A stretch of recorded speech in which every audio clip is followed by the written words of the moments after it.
Hello and welcome to Yin Yoga. My name's Bridget from Lucky Elephant Yoga and Wellness, and I will be guiding you through today's practice. So, for those of you not familiar with Yin Yoga, or maybe you have practiced it in the past, let's just cover some of the basics of what Yin Yoga is. So, Yin Yoga comes from the Taoist tradition of Yin and Yang. Most of us have heard it. We've seen that little circular symbol with the line down the middle, the black and the white. And you'll notice when you look at that symbol that within the black side, there's a dot of white, and within the white side, there's a dot of black.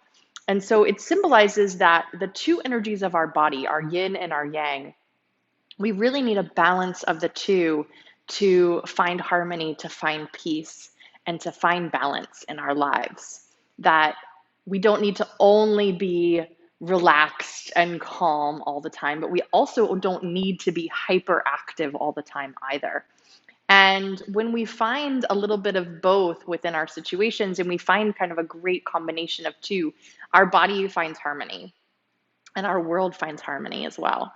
And so yin yoga is about counteracting the yang energies that we typically find throughout our days. Yang is very active, it's very moving, it's that muscular energy, very kind of hyperactive sometimes. It is our inhale, it is sun, it is, all of that heated energy. And then our yin energy is the opposite. So it's grounded, it's calm, it's our exhale, it's cooling, it's our moon energy. And so we want to be able to connect to that throughout our physical asana practice as well as in just our regular life. So with yin yoga, we connect into that grounded energy. We give the body time to let go, to soften, to ground, to breathe deeper, to exhale more. And so we get the benefits for our nervous system, we get the benefits for the mind, all within just that aspect of the practice. And then physically, we get benefits because our yang energy is so muscularly driven, right? We're trying to always work the muscles, move the muscles, use the muscles. And yin is about getting past the muscular effort. And when we get past muscular effort, we get into our connective tissue. We get into our ligaments, our tendons, our fascia within our body that are also very important for stabilization of the body, right? We talk sometimes about, well, is yoga going to give me flexibility? But one of the great things that yoga does is gives us stability, right? It stabilizes our body in allowing our bodies to work together more optimally for that stabilization. And part of that stabilization is informing and strengthening our connective tissues so that our muscles have more ability around our joints and the joints are more stable. If you've ever sprained an ankle or had a hyperly mobile joint, you understand destabilization. And so in order to work towards stabilization, we need to inform connective tissue as well as muscular structure. And so our yin yoga allows us to get into that connective tissue. How do we do that? We do that by coming into a posture and holding that posture, or actually letting go in that posture for 5 to 7 minutes. Now, don't worry, it's not like a warrior two for 5 minutes. It is very grounded postures. Some of those stretching postures that you typically find in like a stretch class, you find in a yin yoga class, but held a little longer so that the body can really let go of that muscular effort and we can get past the muscle to inform and strengthen the connective tissue. So we get into our postures, we hold them for 5 to 7 minutes, and then we move on to the next posture. And that's the basis of yin yoga. One of the hardest things I say within a yin yoga practice is that you have to be with yourself, with your breath, in a space for 5 minutes at a time. So it really allows you also to let go of some of that chatter of the mind, which is work, as we know. For anyone who has a meditation practice, you know that just teaching the mind to kind of release some of that chatter and be more present is also work as well. So this practice is work. It's not just about hanging out on your yoga mat. It is about working the body, but just in different ways. All right. So For this class, I will show you how to get set up into a posture. You will set yourself up. We'll hang out there for about 5 or 7 minutes, depending on what the posture may be. And then we'll slowly come out and move on to the next posture. Okay, great. So before we get started, let's just find a comfortable seat. Now, first, I want to make sure that you have a place to practice on. You don't necessarily need a yoga mat. This can be done on a rug. You're not going to need a lot of traction. So if you're practicing on a rug, that's no problem. A couple of yoga blocks or books or even some bath towels rolled up or folded up, and maybe a throw blanket or a cushion, a pillow or something to sit up on. You'll need those for our practice today. Okay, so let's start just in a nice seat, sitting up on whatever structure you have, if it's that pillow or that blanket. Let the palms of your hands find your thighs. And I invite you for a moment to just close your eyes or find a soft downward gaze.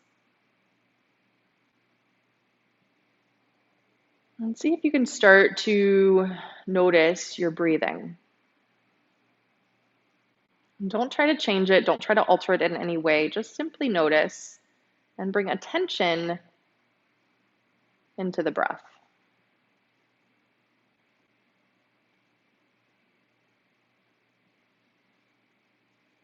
And you'll notice perhaps natural changes that start to happen as you bring attention to the breath. Maybe you notice where in the body you're breathing.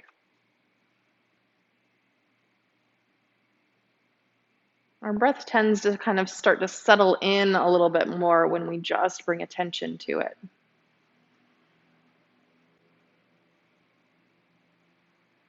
And I invite you to have an even inhale and exhale so that neither are longer than the other.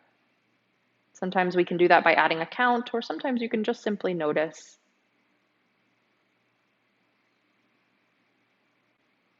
So that even though we're doing yin yoga, we want to still balance the nervous system and have a little bit of yin and yang effort together. And just take another breath or two here.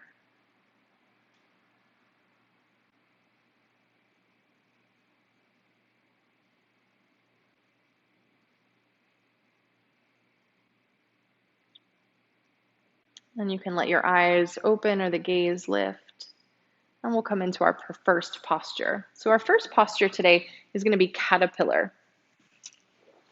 And so we're going to take that blanket or pillow structure that you have and just sit right on the edge of it. And you're just going to extend the legs forward and scoot yourself so that your sits bones are right on that edge. Okay. Now, with this, we're going to fold forward over the legs, but what I don't want you to do is flex the feet, reach the body, try to activate. We're trying to let go. So as you fold, you're going to find some of this softening of the feet happening, softening of the head, the shoulders, the elbows. Now, if you're rounded here into the back like this, then you need to prop yourself up a little higher because that can actually be a little bit more dangerous for the low back. We're not trying to get into dangerous territory. We're trying to find length and release. If your head feels unsafe dangling or unstable, you can stack your blocks and place your forehead on those blocks. Yeah, and that will allow you to rest the forehead a little bit. All right, so get yourself set up there. I'm going to grab my little clock that I left just off camera. Here we go. All right, so setting up for our first posture, caterpillar pose.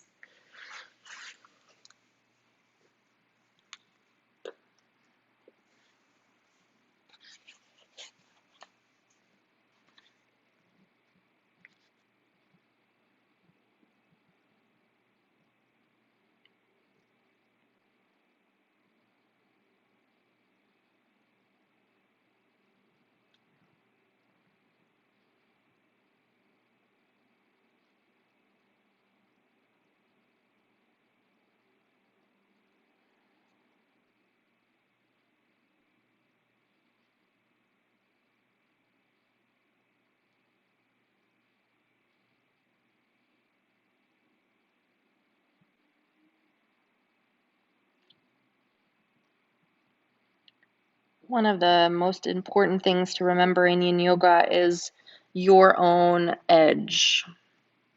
So you'll notice the place where the body can go and feel breath and availability.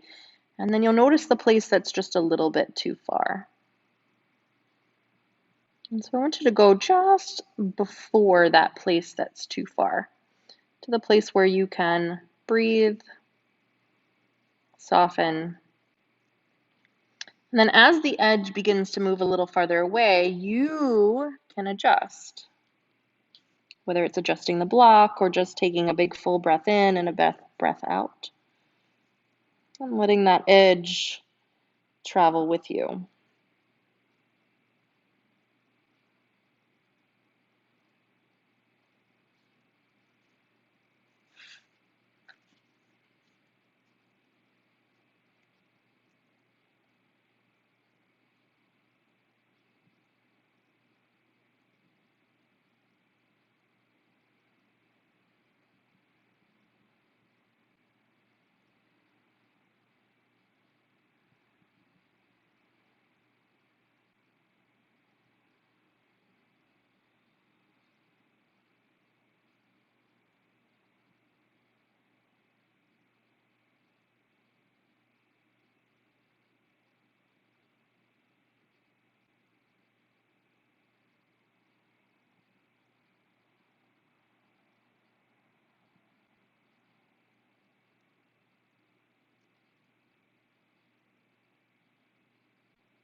Okay, now for you to come out of this pose, we want to be very mindful coming out. So just start to walk your hands back and roll yourself up to sit. Let the vertebrae stack one at a time until your head is the last thing to stack. Good. Okay, from here you can place the blocks off to the side if you have them. We're going to stay on to the seat. We're going to work a little bit more with some forward folds today. So you can bring the knees in and we're going to open the knees apart and bring the soles of the feet together. Now don't go so far into you that you're kind of leaning back, right? We want to go far enough forward that you're you can find that tip of the pelvis. All right, and so this is butterfly pose. And we can fold forward here, keeping the same attention to the length in the back. And you can just soften your head and your shoulders. Now, again, you can take the blocks this time between the feet if that makes sense for you. But again, finding length in the low back so that we're not taxing into that lumbar spine. Okay? All right, let's get set up into butterfly. All right, here we go.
And to come out of this pose, we want to come out the same way. So walking the hands back a little bit, press into your hands, start to slowly stack the spine.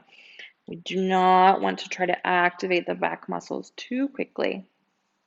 Good, and just letting the head come up last. Good, you can carefully bring those knees together for a little squeeze. Okay, so our next pose, since we've just done 2 forward folds, let's wring out the spine a little bit with a twist. So here you'll just need your 2 blocks. We can slide the blanket off to the side.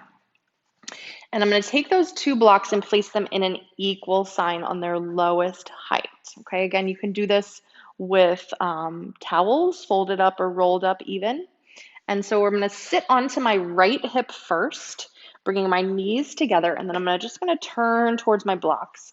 I'm going to set the blocks up so one's right under my solar plexus, right at the base of the ribs, and the other is right underneath my forehead. And then from here, you can keep the forehead down or you can turn your head in either direction, either continuing the twist up the cervical spine and turning to the right, or decreasing that cervical spine twist by turning it to the left. So, your choice. All right, so let's get set up into this twist. We'll set our timer. Here we go.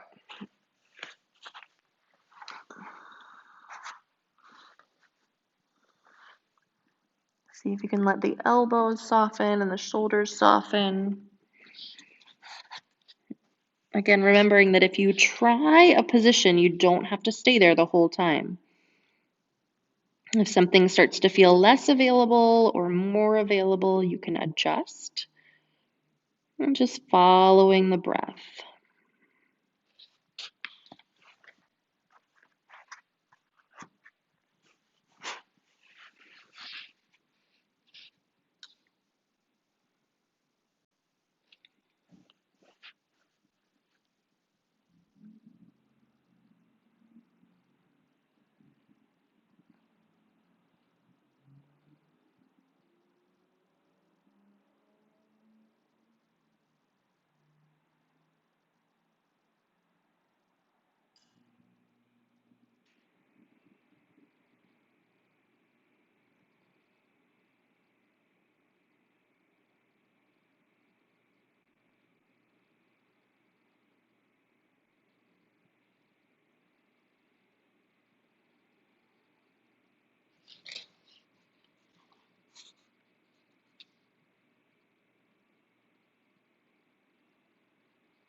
Okay, to come out of this side, walk the hands back.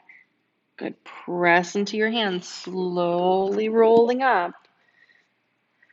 Turn to center. Good. Just facing away from the blocks for just a moment. Find a nice tall spine for a couple of breaths.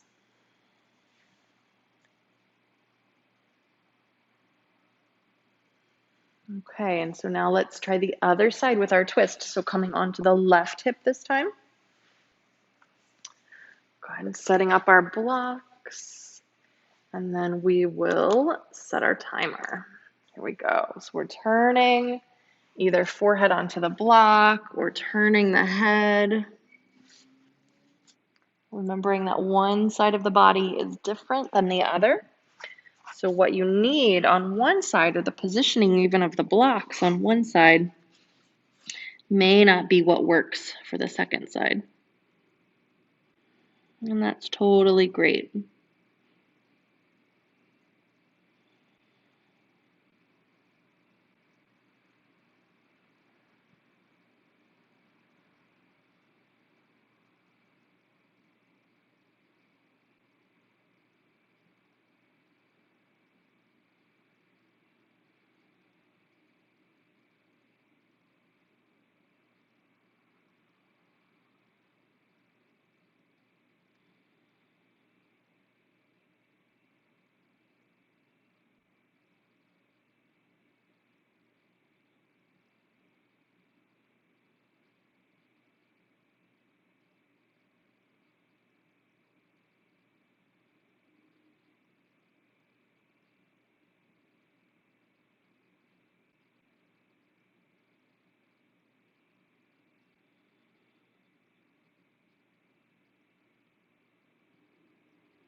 And now to come out of this side, turn the forehead down.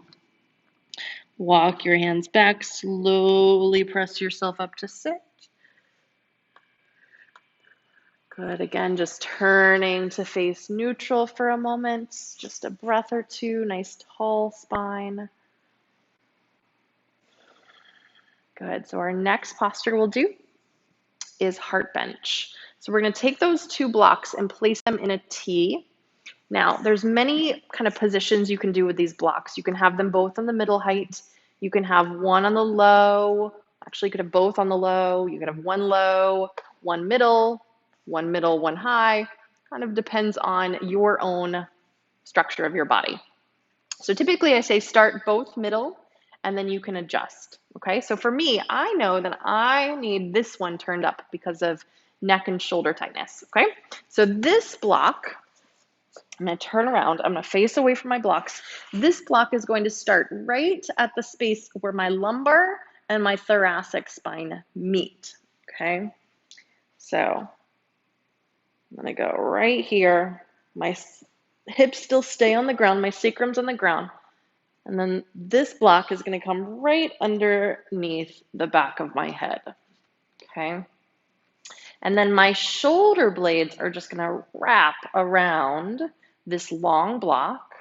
The soles of my feet come together with my knees apart, which we already worked on a little bit in butterfly, right? Your arms can stay down, they can go out to the side. You can, even if you're really open in the shoulders, you can grab opposite elbows. That gets a little really intense in the shoulders, well, for me anyway. It might not be intense for you though. So you can set up however makes sense for your body for heart bench. All right, here we go.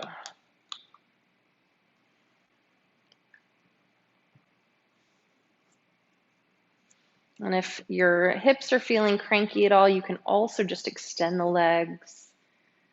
You can put a pillow or cushion underneath the knees.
Okay, so to come out of this pose, we're going to carefully bring the knees together.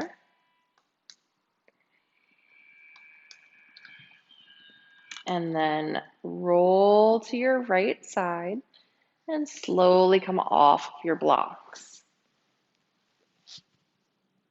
Good. And then from there, you can press down into your left hand and begin to roll yourself up to sit. Good. Just turning back to center once more to sit tall. Excellent. So now we're going to put some of the concepts together that we've done, and we're going to do a pose called turtle today. So turtle, we're going to take again our structure that we sat on earlier and sit right on the edge of it. And then we're going to separate the feet apart, okay? And the knees are going to be bent. And then we're just going to fold forward. Now, the concept then is to snuggle the arms underneath the legs to the point that then your legs start to kind of rest on your upper arms. And then you can fold forward. And then I like to, again, take a block under my forehead. Okay, so there's our turtle. Okay. Interesting pose, right? So we're like a turtle hiding in our shell. All right, here we go. Let's set our timer and get all set up for turtle.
All right, and slowly come out of caterpillar. We're just gonna move the hands underneath you.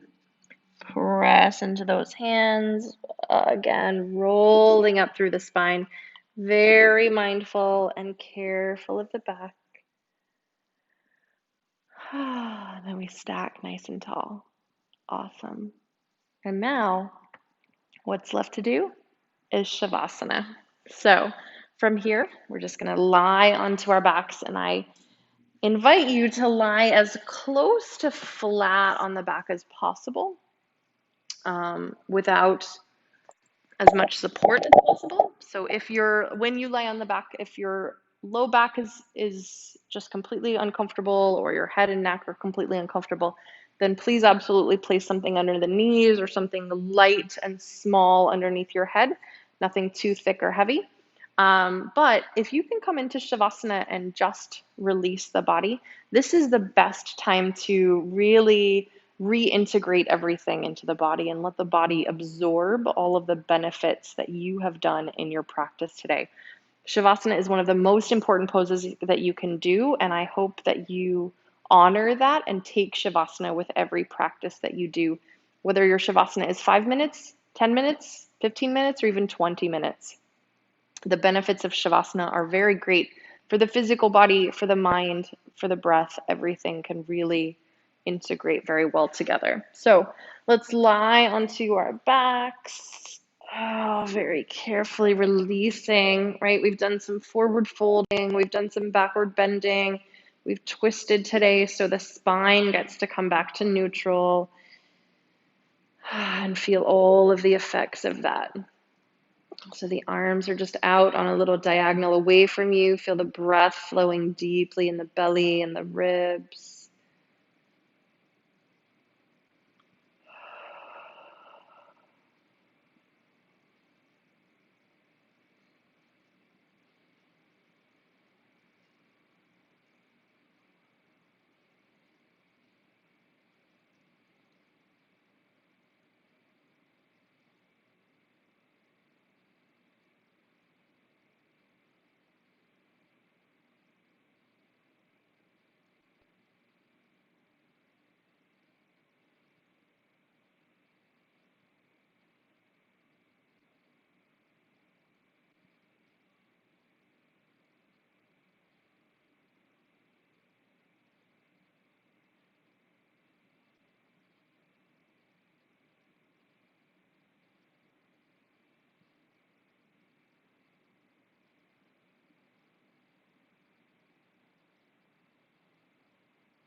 Begin just to deepen into your breath.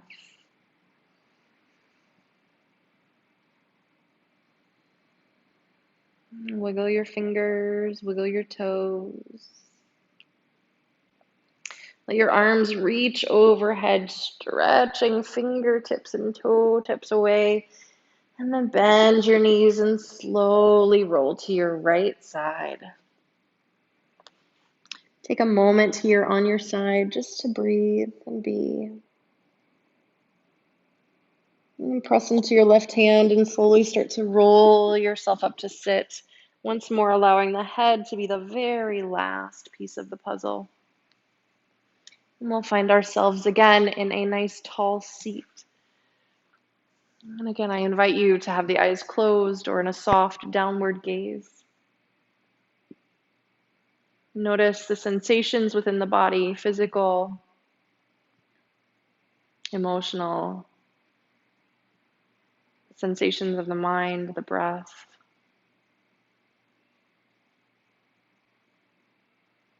Notice anything that this practice has brought to you today, anything that might still be resonating. And let's bring our palms together in front of our hearts, bowing our heads with gratitude for the yin and the yang of life,